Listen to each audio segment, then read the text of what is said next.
நம்ம பேசிட்டு அத்தனை அரசியல் அழிவு சார், அழிவுதான் பாதிப்புல அழிவு என்கேம். நாங்க எஸ்ஐஆரை எதிர்ப்போம்.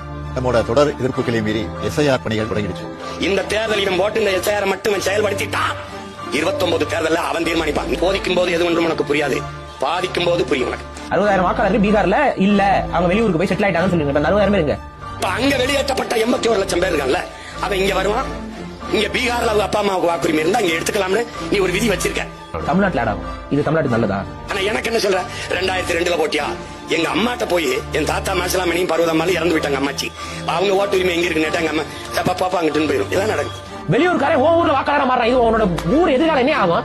நீ சாதியாகவும் நான் நிற்க மாட்டாய், மொழி இனமாகவும் நிற்க மாட்டாய். அவன் 1.5 கோடி வட இந்தியன் என்றால் நீ தமிழ் என்று ஒரே மொழியில் ஒன்றாகவில்லை, அவன் இந்தி என்று ஒரே மொழியில் ஒன்னா நின்றுவான். பொறுத்திருந்துவர் நிப்பான். அப்போது பெருத்த லார்ஜஸ்ட் கம்யூனிட்டி நார்த் இந்தியன் இந்திக்காரன் வந்துருவான். நீ அப்ப வன்னியனும் பேச முடியாது, கவுண்டனும் பேச முடியாது, தேவரனும் பேச முடியாது, பறையன் பேச முடியாது, நாடாரு செட்டியாரு தேவேந்திரர்.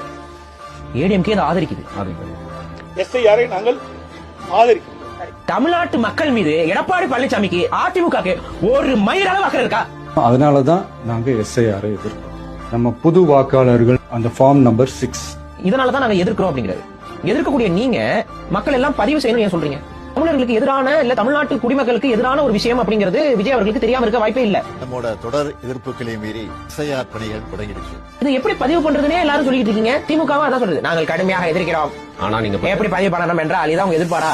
திமுகவும் அதான் பண்ணுது, டிவிகே அதான் பண்ணுது, என்டிகே ஒண்ணுதான் இருக்கு. விடுதலை பெற்ற இந்தியாவில் அதே உரிமைக்காக இந்த கொள்ளையர்களை இவர்களை எதிர்த்து போராடி கொண்டிருக்கிறோம். இது தப்புனா தப்புன்னு சொல்லி ஓட்டுங்க. இவ்வளவு நாள் ஓட்டை வச்சு ஓட்டு போட்டுருக்கேன், புதுசா வந்து கணக்கு இருக்கிற தமிழ்நாட்டுல வாக்கே இல்லப்பா. போப்பா, தமிழ்நாட்டுல மக்களே இல்லடா. எல்லாரும் தானே பண்ணணும். இதை யார் சொல்லணும்? எல்லாரும் தான் பண்ணணும். யார் சொல்லணும்? ஒரு தலைவன் சொல்லுவான், இந்த மக்களை நேசிக்கக்கூடிய தலைவன் சொல்லுவான். உனக்கு தான் தேர்தல் நிக்கணும், வெள்ளணும் இந்த வேலையில எனக்கு வேற மயிரே கிடையாது. போட்டா போட்டு போயிட்டுவேன். எனக்கு என் நாடு மக்கள் தான் முக்கியம். சும்மா தேவையில்லாம இவங்க மாதிரி நாடகம் போட்டுக்கிட்டு கம்பெனி கிடையாது. நான் ஐ ஹோப் நாம் தமிழர் அந்த போராட்டத்தை முன்னெடுக்கக்கூடிய ஒரு பெரிய கட்சியாக இப்போதைக்கு இருக்கு. ஆட்சியாளர்கள் கொஞ்சம் கவனத்தில் எடுத்து செய்யுங்க நியாயமாரு. இல்லைன்னா எங்களுக்கு இந்த தேர்தல் போட்டியெல்லாம் மயிரை போச்சுட்டு ரூபாய் இறங்கி ₹1 ஓட்டு போட முடியாது, எவன் நிக்க முடியாது. பெரிய சிக்கலாய் போடும் பாத்துக்க. ஒழுங்காக கைவிட்டுட்டு தேர்தலுக்கு அப்புறம் 29 தேர்தலுக்கு இடையில இந்த சிறப்பு செருப்பு திருத்தத்தில் அப்புறம் வச்சுக்க.